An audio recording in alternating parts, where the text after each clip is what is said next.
మంచిది ప్రియమైన దేవుని బిడ్డలారా, ఈరోజు ఈ చదివిన మాట ఇప్పటికే మనకు వచ్చేసి ఉండాలి. ఇప్పుడు నేర్చుకోవడం కాదు, ఇప్పటికే మనకి వచ్చేసి ఉండాలి, నోటెడ్ అయిపోయి ఉండాలి. ఏంటంటే అవి మరొకసారి చదువుదామా గట్టిగా. మొదటి నుండి చదవండి.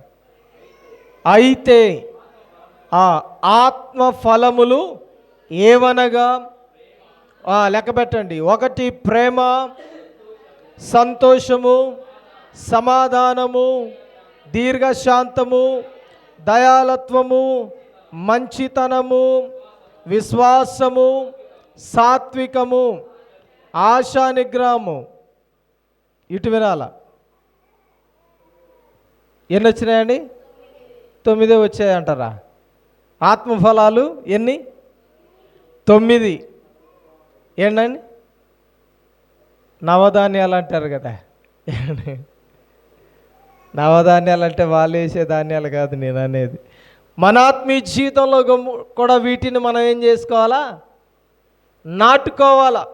మన హృదయంలో వీటిని ఏం చేయాలా? నాటబడాలా అన్నది నా ఉద్దేశము. అందుకని ఆ ఉద్దేశంతో మాట్లాడాను నవధాన్యాలని. అర్థమైందా? ఈరోజు మన జీవితాల్లో ప్రియమైన దేవుని బిడ్డలారా, ప్రతి విశ్వాసికి ఈ 9 కూడా ఉండాల. దేవునికి స్తోత్రం. ఏమండి? ఎన్ని? 9. మరొకసారి వీటిని మనం అర్థం చేసుకోవడానికి ప్రయత్నం చేద్దాం. వచ్చే వారం మీరు ఖచ్చితంగా వీటిని నోటెడ్ చేసుకొని రావాలి. ఎందుకంటే చిన్న చిన్న పదాలే, ఇవి కష్టమైనవి ఏం కాదు, రోజు మనం అనుభవించే.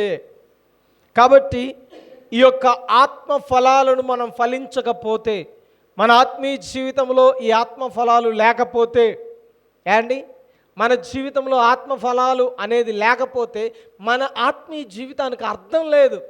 నిజం చెప్పాలంటే వీటిని మనము పొందుకొని లేకపోతే, వీటిని మనం అనుభవించకపోతే, వీటిని మనం కలిగి ఉండకపోతే మన ఆత్మీయ జీవితము వ్యర్థమే. ఇంకొక మాట చెప్పాలంటే మనము ఆత్మీయులమని చెప్పుకోవడానికి అర్హత లేదు. కాబట్టి ప్రియమైన దేవుని బిడ్డలారా, ఈ ఆత్మ ఫలాల గురించి మనం ఒక్కొక్కటిగా మనం ధ్యానము చేద్దాం. వామ్మో 9 వారాలు చెప్తారేమో అని ఆలోచన చేయొద్దు. 3 వివరించి నేను ముగించడానికి ప్రయత్నం చేస్తాను. ఎందుకంటే ఎక్కువ సమయం అవుతుంది కాబట్టి నేను 3గా డివైడ్ చేసి నేను మాట్లాడడానికి ప్రయత్నం చేస్తాను. కాబట్టి మొదటి 3 విషయాలు మనం మాట్లాడడానికి ప్రయత్నం చేద్దాం. 3 ఆత్మ ఫలాలు, తండ్రి, కుమార, పరిశుద్ధాత్మ అనుకోండి ప్రతి వారం. ఓకేనా? కాబట్టి ఈ 3 విషయాలు, ఈ 3 మాటలను వచ్చే వారం మరలా అడుగుతాను. ఓకేనా? మీకు గుర్తుండడానికి అన్నాను కదా ముందుగానే. నేర్చుకోవడానికి మనం వచ్చాం. ఓకే, ఏదో బోధిస్తున్నాడు కదా అని జోరీగా ఊది వెళ్ళినట్టు వెళ్ళిపోతాడులే అనుకోవద్దు. ఓకేనా? మీరు వాక్యాన్ని నేర్చుకోవడానికి ప్రయత్నం చేయండి. దేవునికి స్తోత్రం. అర్థమైందా? వాక్యాన్ని నేర్చుకోవడానికి ప్రయత్నం చేయగలిగితే వాక్యం మనల్ని నడిపిస్తుంది. వాక్యం మనం నేర్చుకోగలిగితే మనం ఎలా బ్రతకాలో మనకు క్రమశిక్షణ నేర్పుతుంది. వాక్యాన్ని మనం నేర్చుకోగలిగితే వాక్యం మనల్ని పోషిస్తుంది.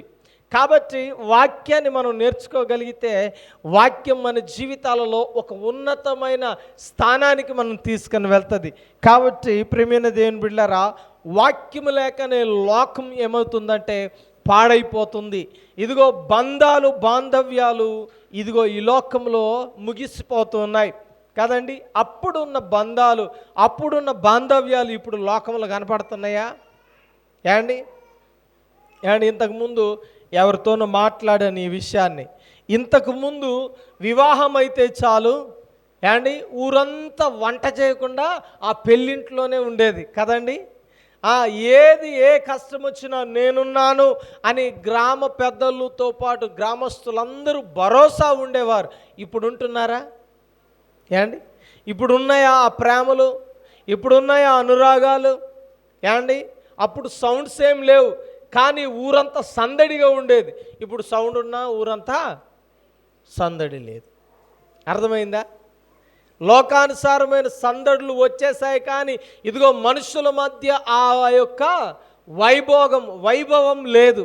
కాబట్టి ప్రియమైన దేవుని బిడ్డారా, బైబిల్ స్పష్టంగా తెలియపరుస్తుంది, వాటినన్నిటిని నేర్పుతుంది, వాటినన్నిటిని సమకూర్చి పెడుతుంది. కాబట్టి ప్రియమైన దేవుని బిడ్డారా, మనం లోకం వైపు చూసి ఇదిగో ఈ యొక్క ఆత్మ ఫలాలు మనం ఫలించలేకపోతున్నాం. కాబట్టి చూడండి, మొట్టమొదటి మాట ఆత్మ ఫలములు ఏమనగా, మొట్టమొదటి ఫలం ఏంటి? లైన్ టు లైన్ చదవండి, ఓకేనా? లైన్ తప్పవద్దు. మొట్టమొదటిగా ఏంటంట? ప్రేమ. దేవునికి స్తోత్రం. చూడండి, ప్రేమ గురించి వాక్యం ఏం చెప్తుంది? ఇదిగో ఆత్మ ఫలాలలో మొట్టమొదటిది ఏంటయ్యా అంటే ఇదిగో ప్రేమ. ఏమండి? ప్రేమ లోకానుసారమైన ప్రేమ కాదు, ఇదిగో లోకము చెప్తున్న ప్రేమ కాదు కదా. ఒక అబ్బాయి మీద ఒక అమ్మాయి కలిగించే ప్రేమ కాదు, లేక ఒక అమ్మాయి మీద ఒక అబ్బాయి కలిగించే ప్రేమ కాదు. ఆయన చెప్పిన ప్రేమ ఎలాంటిదంటే చూడండి, ఒక మాటను చదువుకుందాం. పేతురు రాసిన మొదటి పత్రిక 4వ అధ్యాయము 8వ వచనాన్ని చదువుకుందాం. ఏమండి?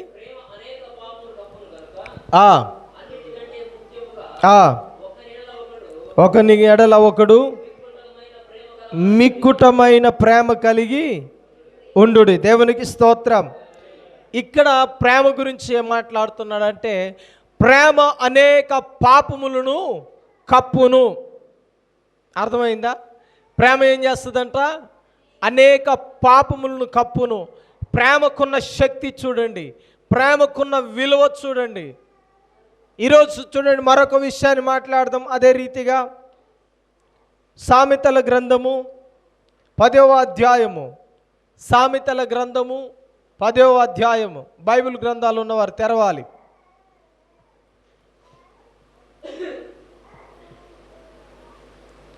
బైబిల్ గ్రంథాలు ఉన్నవారు తెరవాలి. 10వ అధ్యాయము 12వ వచనాన్ని చదువుకుందాం. పగ కలహము రేపును, ప్రేమ దోషములన్నిటినీ కప్పును. దేవునికి స్తోత్రం. ప్రేమ గురించి ఏమని మాట్లాడుతున్నాడండి? మొట్టమొదటిగా ప్రేమ పాపములను కప్పివేస్తుంది. పాపము కనపడకుండా ఏం చేస్తుందంట? కప్పివేస్తుంది. పాపం మరలా బయటికి రాకుండా ఏం చేస్తుంది? పాపాన్ని ప్రేమ కప్పివేస్తుంది. రెండో విషయాన్ని ఇక్కడ మాట్లాడుతున్నాడు. రెండవ మాట ఏమంటున్నాడంటే ఇదిగో ప్రేమ దోషములన్నిటినీ కప్పును. దేవునికి స్తోత్రం. ప్రేమ ఎలాంటిదంట? మనము ఎన్ని దోషాలు చేసినప్పటికీ, ఎన్ని పాపాలు చేసినప్పటికీ మనల్ని క్షమించగలిగేది. దేవునికి స్తోత్రం. ప్రేమకున్న విలువ. ప్రేమ ఏం చేస్తుందంట? yani దోషములన్నీ కప్పివేస్తుంది. దోషాలను ఎత్తి చూపదు కానీ కప్పివేస్తుంది. దేవునికి స్తోత్రం. ఈరోజు నిన్ను ప్రేమిస్తున్నానన్న వారందరూ ఏదో ఒక సందర్భములో ఏదో ఒక బాధ కలిగినప్పుడు ఏమంటారు తెలుసా? ఆ రోజు నువ్వు నా పట్ల ఏం చేశావు అని అడుగుతారు. ఆ రోజు నువ్వు నాకు చేసిన కీడేంటో నీకు గుర్తుందా? నాకు ఇంకా గుర్తే ఉంది. ఏదో మాట్లాడుతున్నాను మర్చిపోయాను అనుకుంటున్నావేమో. నువ్వు చేసిన దోషము, నువ్వు చేసిన పాపము నాకు ఇంకా కదా. ఈ లోక ప్రేమ ఏం చేస్తుంది? దాన్ని ఎత్తి చూపిస్తుంది. కానీ దేవుడు చెప్తున్న ప్రేమ ఏంటో తెలుసా? ఆ దోషాలన్నిటిని కప్పి నేనేం చేస్తుందంట? ప్రేమిస్తుంది. దేవునికి స్తోత్రం.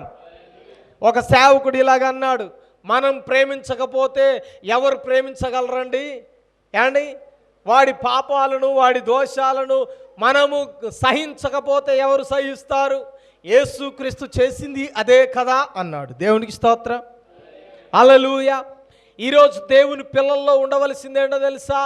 దోషాలను కప్పగలిగిన ప్రేమను కలిగి ఉండాలి. ఆత్మ ఫలాలలో మొట్టమొదటిది ప్రేమే. అందుకనే చూడండి ప్రియమైన దేవుని బిడ్డలారా, మత్తయి సువార్త ప్రేమ గురించి వివరిస్తాను. చూడండి, ప్రేమ కలిగిన వాడు ఏం చేయాలి? నీలో ప్రేమ ఉందంటే ఏం చేయాలంటే మత్తయి సువార్త 22వ అధ్యాయము 37వ వచనాన్ని చదువుకుందాం. 22:37. ఆయన మీ హృదయముతోనూ నీ పూర్ణ ఆత్మతోనూ నీ పూర్ణ మనస్సుతోనూ నీ దేవుడైన ప్రభువును ప్రేమింపవలెను. దేవునికి స్తోత్రం. ఆత్మ ఫలాలలో మొట్టమొదటి ప్రేమ ఎలా ఉండదంటే, మొట్టమొదటిగా ప్రేమ ఎవరి మీద ఉండాలి? దేవుని మీద ఉండాలి. ఎలాంటిదంట అది? ఇక్కడ 3 విషయాలు మాట్లాడుతున్నాడు. మొట్టమొదటిగా నీ పూర్ణ హృదయముతోను, రెండోదిగా నీ పూర్ణ ఆత్మతోను, మూడోదిగా నీ పూర్ణ మనస్సుతోను. దేవునికి స్తోత్రం. ఎలాంటి ప్రేమ ఇది? దోషాలను కప్పగలిగిన ప్రేమ. ఎవరి మీద నీ ప్రేమ ఉండాలి? మొట్టమొదటిగా దేవుని మీద ఉండాలి. దేవునికి స్తోత్రం. ఎవరైనా లోకాన్ని ప్రేమించి అలిసిపోయి నష్టపోయినప్పుడు అప్పుడు వస్తున్నారు ఏమని? నేను ప్రేమించి మోసపోయానండి, ఆమె ఇంత పని చేసింది, నన్ను, నా ఆస్తినంత దోచుకుంది, తనకున్న అక్కర్లన్నీ నన్ను బట్టి తీర్చుకుంది, ఏమండి ఫలానా యవనస్తుడు నన్ను మోసం చేశాడు అని మనము ఈ ప్రేమలన్నీ అనుభవించిన తర్వాత ఆ తర్వాత ఏం చేస్తున్నాం? దేవుని ప్రేమించడానికి కొంత సమయాన్ని వెచ్చిస్తున్నాం. కానీ అది కాదు దేవుడు కోరుకునేది. ఆత్మ ఫలాలు ఎలాగుండాలంటే పూర్ణ హృదయముతోను ప్రేమించాలంట దేవుణ్ణి. హల్లెలూయా. ఎలాగా? పూర్ణ హృదయముతోను దేవుని ప్రేమించాలి, పూర్ణ ఆత్మతోను దేవుని ప్రేమించాలి. మొట్టమొదటిగా నువ్వు ప్రేమించాలి ఎవరినో తెలుసా? దేవుని నువ్వు ప్రేమించాలి. ఏమండి, ఈ లోకం ఒక పాఠం నేర్పుతుంది. తల్లిదండ్రులు మొదటి దైవము, మొట్టమొదటిగా వాళ్ళని ప్రేమించమంటుంది. మంచిదే. ప్రేమైన దేవుని బిడ్డలారా, తల్లిదండ్రులను ప్రేమించగలిగితే దైవాన్ని ప్రేమించగలరు, దేవుని ప్రేమించగలరు. ఈ లోకము చెప్తున్న దాన్ని నేను తప్పు పట్టను, కానీ ఇదిగో అంతకంటే ఎక్కువగా నువ్వు దేవుని ప్రేమించగలిగితే నీ తల్లిదండ్రులను నువ్వు ప్రేమించగలవు. అర్థమైందా? నీ భార్యను నువ్వు ప్రేమించగలవు, నీ భర్తను నువ్వు ప్రేమించగలవు. భార్య భర్తల మధ్య సఖ్యత లేక ఏమండి అనేక ట్రోలింగ్స్ వస్తున్నాయి. ఏమన్నా తెలుసా? ఆడవాళ్ళని నమ్మొద్దురా, ఎక్కువ ప్రేమించావనుకో ఏ డ్రమ్ములోనూ కుక్కేస్తారంటున్నారు. ఎక్కడ? ఏ డ్రమ్ములోనూ? వాళ్ళ ప్రేమ ఎలాగుందంట? చంపేసి డ్రమ్ములో కుక్కేసేటట్టున్నారు. ఏమండి ఇంకా అనేక విషయాలు వస్తున్నాయి. ఏమండి ఆహారంలో విషం పెట్టి చంపేస్తున్నారంట భార్యలే.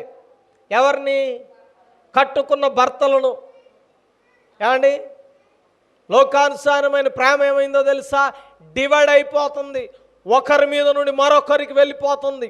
అలాంటి ప్రేమను నువ్వు నమ్మవద్దు. కానీ ఆ ప్రేమ, నీ ప్రేమ ఎవరి మీద ఉండాలి తెలుసా? మొట్టమొదటిగా దేవుని మీద ఉండాలా.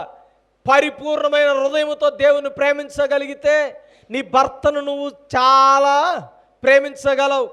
నువ్వు మొట్టమొదటిగా దేవుని ప్రేమించగలిగితే నీ భార్యను పరిపూర్ణంగా నువ్వు ప్రేమించగలవు. నువ్వు మొట్టమొదటిగా దేవుని ప్రేమించగలిగితే నీ తల్లిదండ్రులను నువ్వు ప్రేమించగలవు, నీ బిడ్డలను నువ్వు ప్రేమించగలవు. మనం అంతకుముందు చూసాం. ఏమండి కన్న బిడ్డల్ని కసాయి తల్లి ఎక్కడికి వదిలిపెట్టి వెళ్ళిపోయిందండి? ఎక్కడికి? అవి చూడరు. ఏమండి అలాంటివి తెలుసుకోరు. గుణపాఠంగా బస్టాండ్లో వదిలిపెట్టి వెళ్ళిపోయిందండి. ఏమండి కన్న బిడ్డని కడితేర్చిన కన్న తల్లులు ఉన్నారు. ఏమండి అందుకనే మొట్టమొదటిగా నువ్వు దేవుని ప్రేమించగలిగితే వీళ్ళందరినీ ప్రేమించగలవు. అర్థమైందా? దేవుని తప్ప దేన్నైనా ప్రేమిస్తాం. డబ్బును ప్రేమిస్తాం. ఏమండి దేన్ని ప్రేమిస్తాం చెప్పాలా? ముందు డబ్బును ప్రేమించరా నువ్వా? దేన్ని? అర్థమైందా? అందుకనే చంపడానికైనా వెనకాడవు, చచ్చిపోవడానికైనా వెనకాడవు. అర్థమైందా? ఏమండి మోసం చేయడానికి వెనకాడవు. అర్థమవుతుందా? దేనికో తెలుసా? డబ్బును ప్రేమిస్తున్నారు, ఆస్తిని ప్రేమిస్తున్నారు. ఆస్తి కోసం చూడండి ప్రేమైన రీసెంట్గా జరిగిన విషయాన్ని నేను గుర్తు చేస్తాను. ఒక స్నేహితుడికి ₹1,00,00,000 ఇన్సూరెన్స్ చేయించారంట. ఎంత? అబ్బా ఎంత ప్రేమో నా స్నేహితులకి నేనంటే అనుకున్నారంట. ఎవరు? నామినీలు ఎవరు? మళ్ళీ కట్టిన వాళ్ళే. ఎవరు కట్టారు? స్నేహితులు కట్టారు. స్నేహితులే స్నేహితుని పేరు మీద కట్టి నామినీలు వీళ్ళే ఉన్నారు. అర్థమైందా? నామినీలు వీళ్ళే ఉన్నారు. ప్రేమ విషయాన్ని చెప్తున్నాను వినండి. ఈ లోకానుసారమైన ప్రేమ ఎలాంటిదో తెలియపరుస్తున్నాను వినండి. ఏమండి, కొన్ని రోజులు అయిన తర్వాత ఈ స్నేహితుని కావాలని వీరేం చేశారు? ప్లాన్ ప్రకారంగా అసలు కట్టిందే దానికోసం, నామినీలు ఉన్నదే దానికోసం వీళ్ళు. ఏమండి, ఒకరోజు ప్రేమగా పిలిచి ఏం చేశారు తెలుసా? చంపేసి ఏం చేశారు తెలుసా? ఈ యొక్క డబ్బును క్లెయిమ్ చేసుకుందాం అనుకున్నారు. కానీ ఎట్లో బయటకు వచ్చింది, ఈ విషయము బయటపడింది. అర్థమైందా?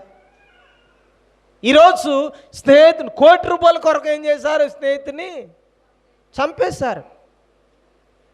ఈరోజు మన జీవితాల్లో అందుకని మొట్టమొదటిగా నీ దేవుని నువ్వు పరిపూర్ణంగా నువ్వు ప్రేమించగలిగితే, పూర్ణ హృదయంతో నువ్వు ప్రేమించగలిగితే దేవుడు నీకు నేర్పుతూ ఉన్నాడు.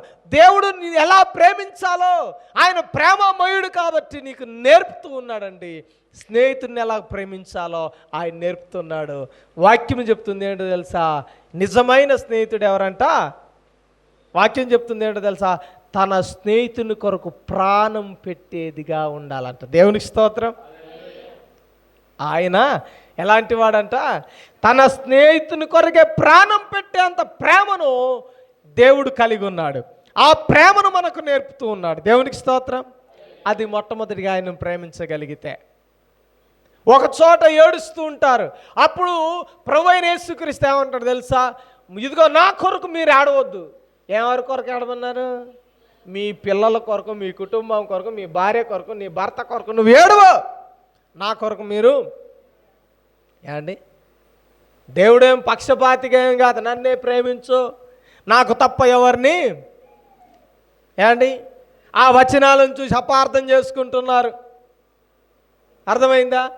కానీ ఆయన ఇచ్చిన మర్మం ఏంటో తెలుసా? ఆయన తెలియపరుస్తున్న మర్మం ఏంటో తెలుసా? ఇదిగో, నీవు నీ కుటుంబాన్ని ప్రేమించాలంటే ముందుగా దేవుణ్ణి నువ్వు ప్రేమించాలి. దేవునికి స్తోత్రం. దేవుని ప్రేమించగలిగితే కుటుంబాన్ని ఎలా ప్రేమించాలో దేవుడు నేర్పుతూ ఉన్నాడు. నీ భార్య పిల్లల్ని ఎలా ప్రేమించాలో ఆయన నేర్పుతూ ఉన్నాడు. అర్థమవుతుందా?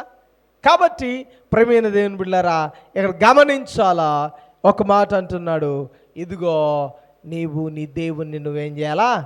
ప్రేమించాలి. దేవునికి స్తోత్రం.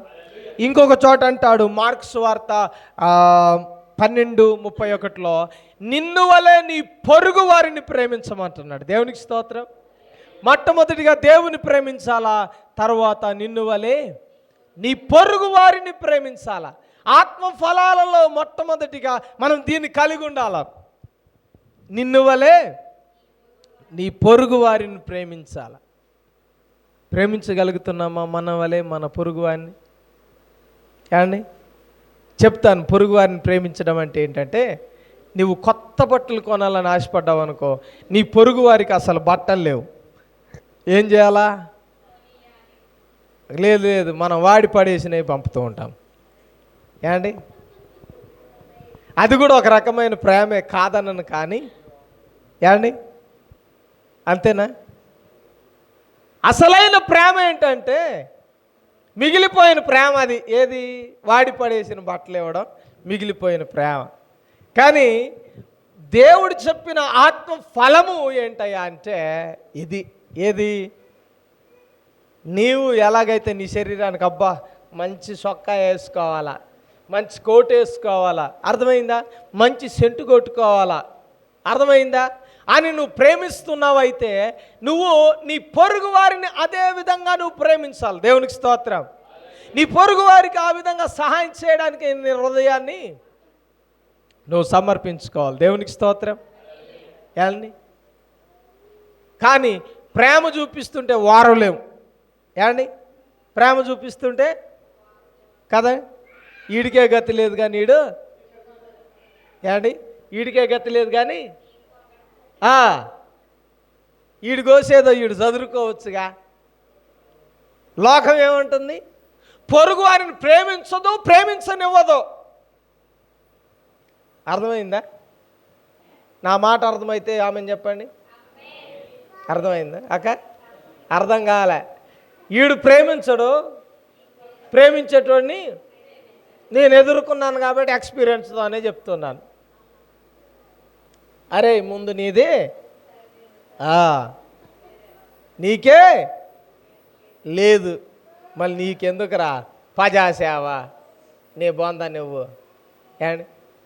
సరే వాడికున్న స్తోమతలో వాడు చేస్తున్నాడు, నీకెందుకు, నీకు వచ్చిన నొప్పి ఏంటి? సమాజం ఎలాగుందండి, సమాజం దాని గురించి ఆలోచన చేస్తుంది. ఈడు ప్రేమించడు, ప్రేమించనివ్వడు. కానీ వాక్యం ఏం చెప్తుందో తెలుసా? నిన్ను వలె నీ పొరుగు వారిని నువ్వు ప్రేమించాలా. దేవునికి స్తోత్రం. నిన్ను వలె నీ పొరుగు వారిని ప్రేమించాలా. అదే ఆత్మఫలాలు నువ్వు ఫలించడంలో ప్రారంభం. దేవునికి స్తోత్రం. ఇంకొక మాట ఇక్కడ అంటున్నాడు, నీ శత్రువు సైతం నువ్వేం చేయాలా? ప్రేమించాలంట. దేవునికి స్తోత్రం. ఎవరి మీద ఉండాలంటే నీ ప్రేమ? ప్రేమ ఉంటుందా, పగ ఉంటుందా? ఏమండి, నేను ఎప్పుడో మర్చిపోయారా అని అవతలోడన్నా నేను మర్చిపోలేనుగా, నేను మర్చిపోతానా? ఏమంటామండి? ప్రేమించమంటున్నాడు. నీ శత్రువుని సైతం ప్రేమించమన్నాడు. అంటే శత్రువు చేసుకొని ప్రేమించమనలే. వాడు ఒకవేళ నీ మీద విరోధంగా ఉన్నా సరే నువ్వేం చేయాలా? వాడు అనుకుంటున్నాడు నిన్ను శత్రువు లాగా, అయినా సరే నువ్వు అన్నీ ఏం చేయాలా? వాడు అనుకున్నా సరే నువ్వే ముందు ఏం చేస్తావు?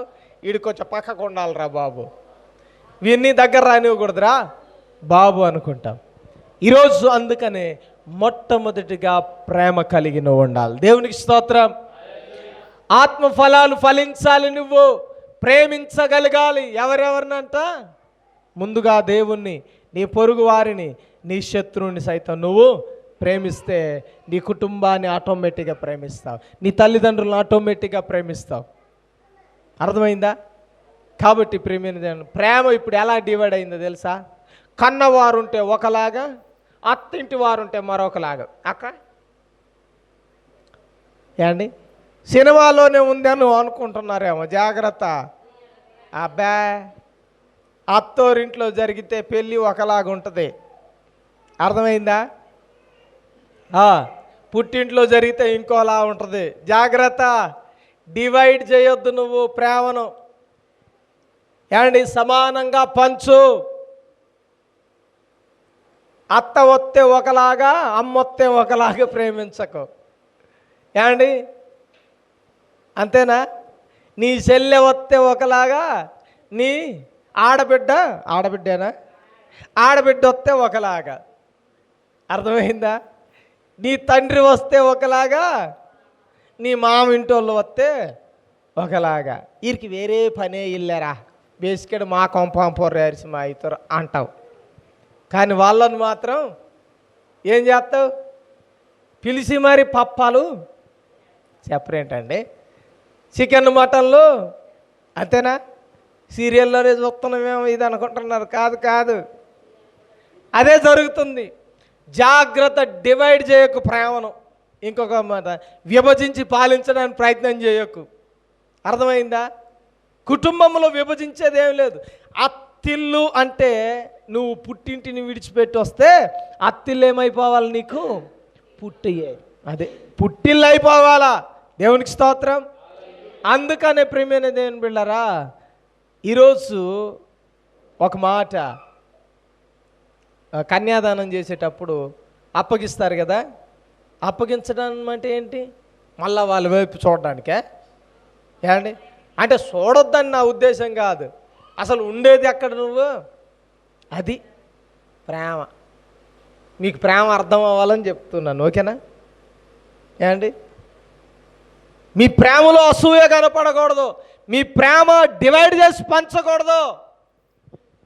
అక్కడ ఎలాగ చూపించావో ప్రేమ ఇక్కడ ఒకే విధంగా నీ ప్రేమ ఉండాలి. ఆత్మఫలాలు అప్పుడే ఆత్మీయుడిగా ఫలించగలవు. దేవునికి స్తోత్రం.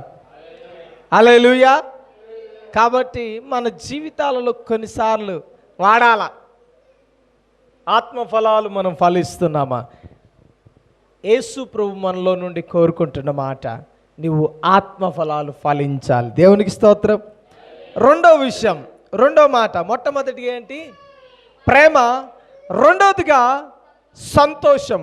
మరి నీ సంతోషం ఎక్కడుండాలి? చూడండి, కీర్తనకారుడు రాస్తున్న కీర్తన, యోహాను సువార్తలో ఒక మాట ఉంది.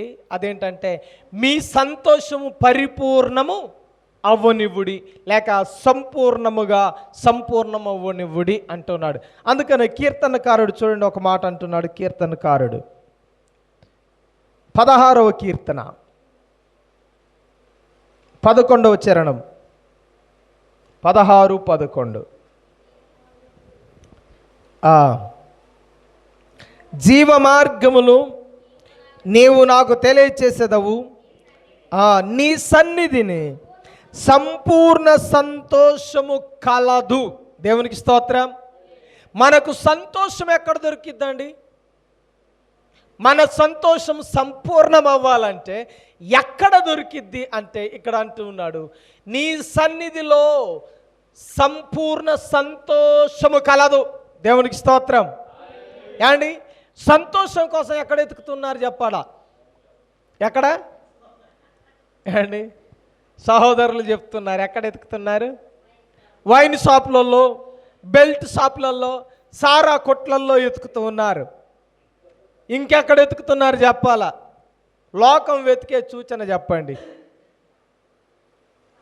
ఏమండి, ఎంజాయ్మెంట్లలో కాదండి, భయంకరమైన మార్గాలలో సంతోషాన్ని ఎతుకుతూ ఉన్నారు. ఇంకొక మాట చెప్పాలంటే, మత్తులో సంతోషం ఉందనుకుంటూ ఉన్నారు. ఏమండి, సమాజం పాడైపోతుంటే చూస్తూ ఊరుకుంటున్నాము, కానీ సంపూర్ణమైన సంతోషం ఏడ దొరుకుతుందో చెప్పట్లే మనం. ఏంటన్నారా? మత్తు వదిలిన నీవు మత్తులో ఉన్న వాళ్ళను కూడా ఏం చేయాలి? నువ్వు మత్తులో నుండి బయటికి లాగాలి. వాడికి సంపూర్ణ సంతోషం ఏంటో, సంతోషం ఏడ దొరుకుతుందో నువ్వు తెలియపరచాల. దేవుని సన్నిధిలో అంట సంపూర్ణ సంతోషము కలదు అని వాక్యం సెలవిస్తుంది. చూడండి మరొక విషయాన్ని, అదే 31వ కీర్తన 7వ చరణం ఇంకొక మాట అంటుంది.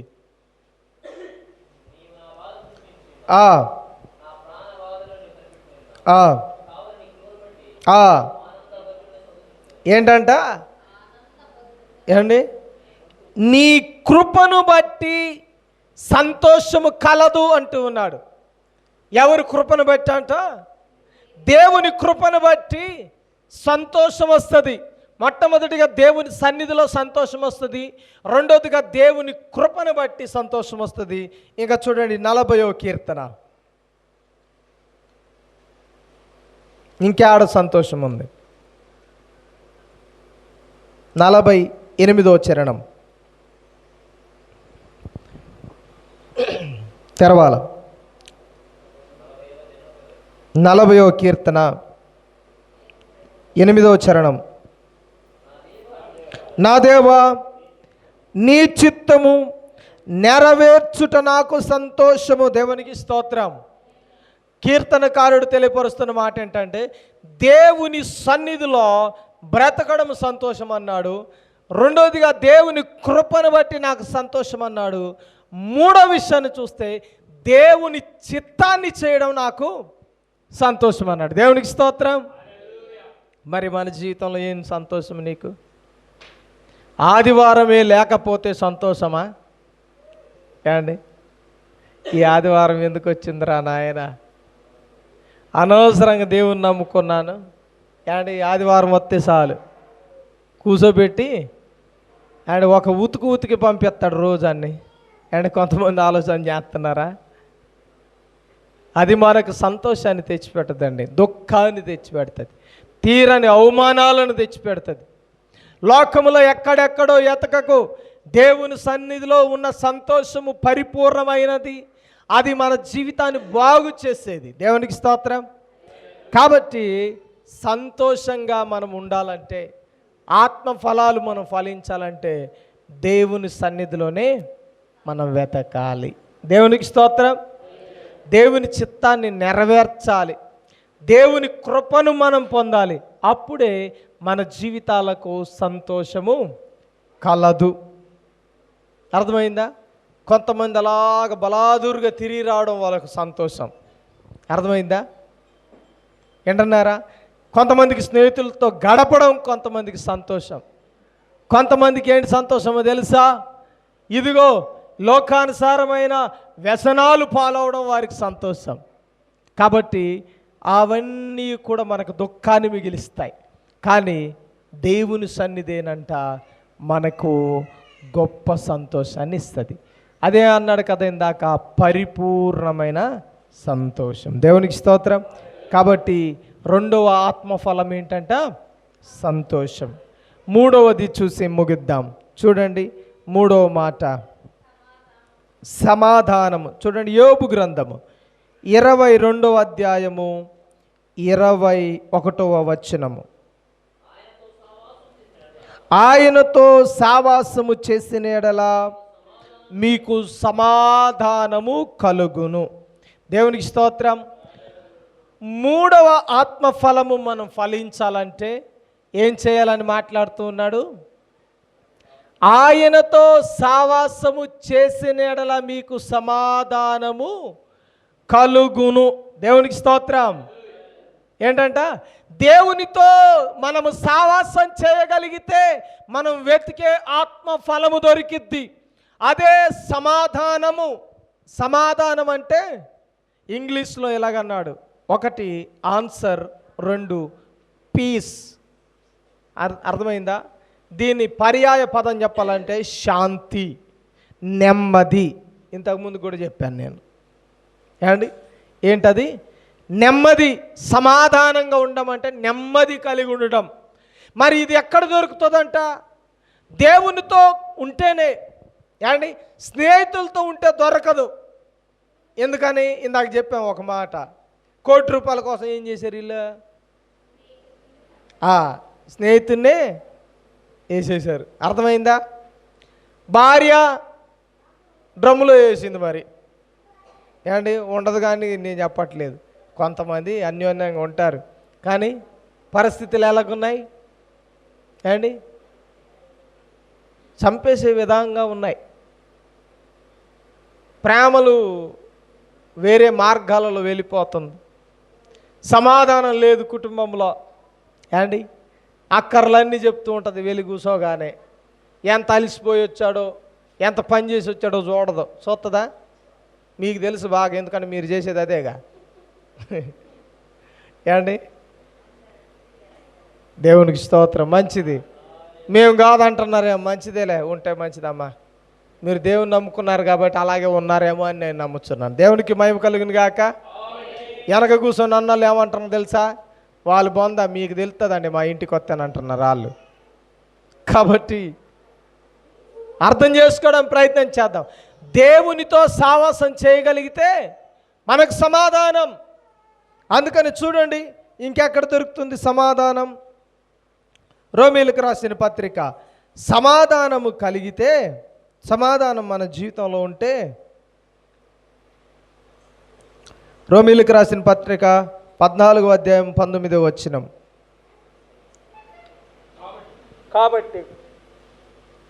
కాబట్టి సమాధానము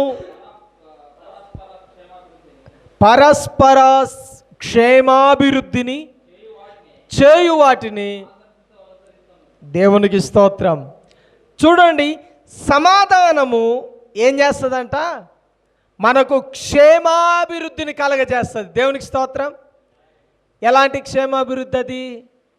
పరస్పరం అంటే నీకు నాకు. అర్థమైందా? నీకు నాకు ఒకరికొకరికి ఏం చేస్తుందంట? అది క్షేమాభివృద్ధి కలగజేస్తుంది. ఈరోజు నీవు దేవుని సన్నిధిలో నువ్వు సమాధానం పొందుకోగలిగితే ఒకరికొకరికి ఏం చేస్తుంది? అది క్షేమాభివృద్ధి కలగజేస్తుంది. భార్యాభర్తల మధ్య ఒకవేళ సమాధానం ఉంటే ఏం చేస్తుంది? వారిని క్షేమాభివృద్ధిలో నింపుతుంది. అన్నదమ్ముల మధ్య సమాధానం ఉంటే అదేం చేస్తుంది? క్షేమాభివృద్ధిని కలగజేస్తుంది. ఇదిగో తల్లిదండ్రుల మధ్య క్షేమాభివృద్ధి ఉంటే, సమాధానం ఉంటే అదేం చేస్తుందంట? ఒకరికొకరు క్షేమాభివృద్ధి కలగజేస్తుంది. ఈరోజు ఆత్మీయులుగా మనము సమాధానము కలిగి ఉండాలి. ప్రతి ఒక్కరితో మనము నెమ్మది కలిగి ఉండాలి. అప్పుడే మన జీవితంలో క్షేమాభివృద్ధి కలిగి ఉంటాం. హల్లెలూయా. గ్రామస్తులతో, ఇరుగు పొరుగు వారితో నువ్వేం చేయాలా? సమాధానం కలిగి ఉండాలా. నీ శత్రువు అనుకునే వారితో నీవు ఆ శత్రుత్వం తొలగించుకొని సమాధానం కలిగి ఉంటే నీకు క్షేమాభివృద్ధి. దేవునికి స్తోత్రం. ఏంటో చెప్తాను ఆ క్షేమాభివృద్ధి. నువ్వు ఒకవేళ ఆపదలో ఉంటే సమాధానముతో ఉన్నవాడు ఏం చేస్తాడు? నీకు సహాయం చేస్తాడు. అర్థమైందా? అర్థమైందా? నీకు అపాయం వచ్చినప్పుడు వెంటనే ఏం చేస్తారు? వారు ఆదుకోవడానికి ప్రయత్నం చేస్తారు. కింద అదే అంటున్నాడు ఫిలిప్పీలకు రాసిన పత్రికలో 4వ అధ్యాయం 7వ వచనము, సమాధానము నీకు కాపలిగా ఉండును. ఇంకొక మాట, కావలి కాయును అన్నాడు. దేవునికి స్తోత్రం. అదే అంటున్నాడు అక్కడ, కావలి కాయును. ఏంటంటే ఫిలిప్పీలకు రాసిన పత్రిక 4వ అధ్యాయం 7వ వచనం. ఇక్కడ ఈ విషయాన్ని గుర్తు చేస్తున్నాడు. మొట్టమొదటిగా సమాధానం చూడండి, నీకేం చేస్తుంది? క్షేమాభివృద్ధి కలిగజేస్తుంది. రెండో విషయం, అది నీకు కావలి కాస్తుంది. దేవునికి స్తోత్రం. ఏం చేస్తుంది? కావలి కాస్తుంది. కావలి అంటే కాపుదల నీకు ఇస్తుంది. నీ జీవితంలో నీవు ఖచ్చితంగా ఏం చేయబడాలి తెలుసా? సమాధానపరచబడాలి. అప్పుడే నీ జీవితంలో ఆత్మఫలాలు ఫలించగలవు. దేవునికి మహిమ కలుగును గాక. ఆత్మీయుడువా అయితే ఆత్మఫలాలు నీలో ఉండాలి. సమాధానమును బంధము అన్నాడు. దేవునికి స్తోత్రం. విన్నారా ఈ మాట? సమాధానమును బంధము అంటే బంధం ఎలాగుంటుందండి? ఏమండి? బంధం ఇట్టా కలిపి ఉంటుంది, కలిసి ఉంటుంది. అర్థమైందా? అంటే ఈ బంధములో ఏం కనపడుతుందంటే ఐక్యత. దేవునికి స్తోత్రం. అందుకని ఇక్కడ అన్నాడు ఏమని తెలుసా? సమాధానమును బంధము చేత ఆత్మ కలిగించు ఐక్యతను. దేవునికి స్తోత్రం. ఆత్మ కలిగించు ఐక్యతను కాపాడుకొనుట యందు శ్రద్ధ కలిగిన వారై. దేవునికి స్తోత్రం. నీ జీవితంలో నువ్వు సమాధానము కలిగి ఉంటే మొట్టమొదటిగా చూడండి ఇక్కడ అన్నాడు, ఇదిగో ఏమని కావలి కాస్తుంది అన్నాడు. రెండోదిగా చివరిగా ఈ మాట అన్నాడు, అది బంధమనే ఐక్యతతో కడతది నిన్ను. దేవునికి స్తోత్రం. విన్నారా?